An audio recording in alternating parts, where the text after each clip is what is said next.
নমস্কাৰ, আমি তামুলপুৰ জিলাৰ অন্তৰ্গত ফুলাজাৰ বাঙালীপাৰা উচ্চ মাধ্যমিক বিদ্যালয়ৰ দশম শ্ৰেণীৰ ছাত্ৰী মই অনামিকা দাস। নমস্কাৰ, মই বিপুল।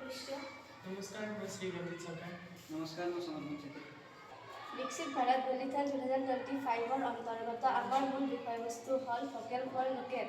আমাৰ আইডিয়া হ'ল প্লাষ্টিক জাতীয় সামগ্ৰী ব্যৱহাৰ বৰ্জন কৰি থলুৱা সামগ্ৰীৰে কম খৰচত কুটীৰ শিল্পত সামগ্ৰীৰে প্ৰস্তুত কৰা। এইবোৰ দেখিছে, এইবোৰত আমি কোনো ধৰণৰ প্লাষ্টিক ব্যৱহাৰ কৰা নাই। এইবোৰ আমি নাৰিকলৰ পাতৰ পৰা তৈয়াৰ কৰিছোঁ। নাৰিকলৰ পাত আমি কাটি এনেকুৱা ধৰণৰ ফুল বনাইছোঁ আৰু সেই পাতৰ ভিতৰত থকা এইবোৰ লাঠি আমি এনেকৈ কাটি লৈছোঁ। এইটো হৈছে বাঁহৰ চুঙা, আমাৰ সকলোৰে ঘৰত উপলব্ধ। ইয়াত কোনো আমি প্লাষ্টিক ব্যৱহাৰ কৰা নাই। এইটো হৈছে বাঁহৰ চুঙা।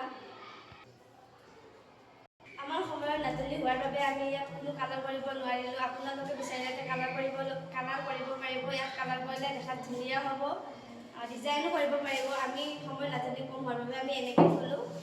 আৰু এই ফুলবোৰ আমি ইয়াতে ধুনীয়াকৈ সোমাই দিলোঁ আৰু এইবোৰ আমি সকলোৱে নিজৰ নিজৰ ঘৰত সজাই ভালদৰে ৰাখিব পাৰোঁ।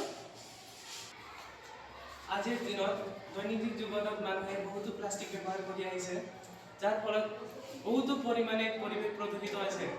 ইয়াক আমি ৰোধ কৰিবলৈ এটা প্লাষ্টিক বেগৰ পৰিৱৰ্তে আমি আজি কাগজৰ বেগ তৈয়াৰ কৰিছোঁ, যাক বহুত কম খৰচতে তৈয়াৰ কৰিব পাৰি। ইয়াক ব্যৱহাৰ কৰিবলৈ কোনো প্লাষ্টিক আমি ব্যৱহাৰ কৰা নাই।